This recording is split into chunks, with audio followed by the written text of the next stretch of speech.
Hey everybody. Well, for the last few months I've heard a little grinding noise in my truck. It's a 2001 3/4 ton Dodge, and I climbed underneath of it and put it in neutral, jacked the back of it up, and come to find out this carrier bearing was dust. So last night I took the task of taking the drive shaft out. This is the end that slides into the back of the transfer case, and I marked because I thought I was going to have to take this yoke apart. I wasn't really sure how this all came apart. So there's a little trick that I found. This rubber boot is to the rear of the carrier bearing, okay, and it slides on. This little end slides on first, and basically it's held on there by these little silver clips, and if I can focus in on here, they have these little tabs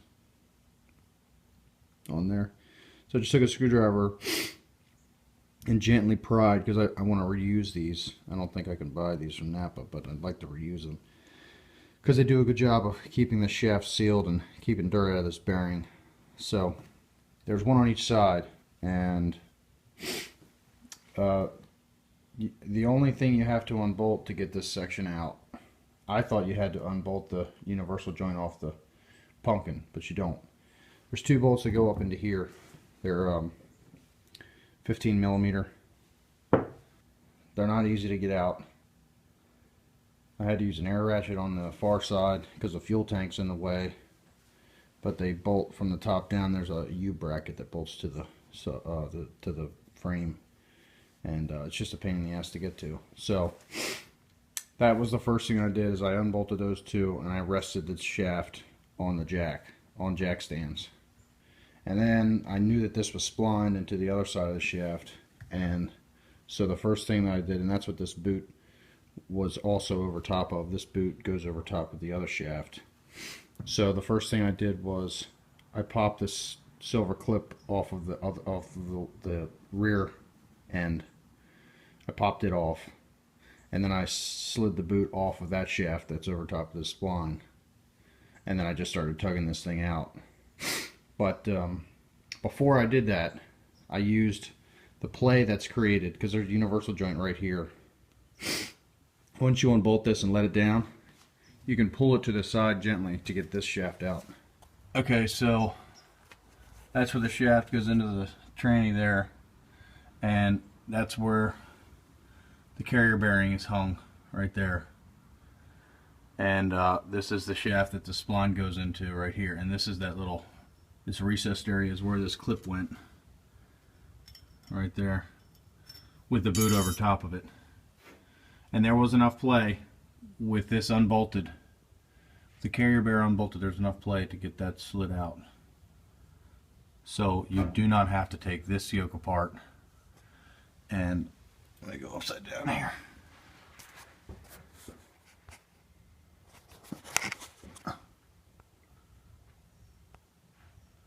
And you can't see it, but this is the rear yoke, and you do not have to take these bolts off of here, off this rear yoke. You can leave them alone just to get to the front shaft. These bearings appear to be fine, and I'm short on cash, so I'm not going to replace them. So I only found one other YouTube video which wasn't very helpful about how to do this. So I don't entirely know how to get this bearing off of here other than to beat it and use a cold chisel and just trying to get it off there. There's a rubber piece inside of here that I can see being problematic, but see how loose the damn thing is. So it definitely needs to be replaced. The Haynes manual tells you to take this to a machine shop and have someone press it on and press it off, but I don't really have time to do that, nor the money, and that press was only 150 bucks at Harbor Freight, so we'll see if it works out. Alright, I just tapped off this housing that had this rubber in there. You can see, just I guess a boot to keep the grease in and stuff. And now we can see the bearing. Say it's pretty much done. Alright, I got it from NAPA, and part number is HB16510, and it was $74, which is kind of expensive because I saw them online way cheaper than that. But I need it now because I got to get to work on Monday. Alright, we got the old bearing off, and we used the Dad had the good idea of using a press, and we just banged this piece off with a chisel.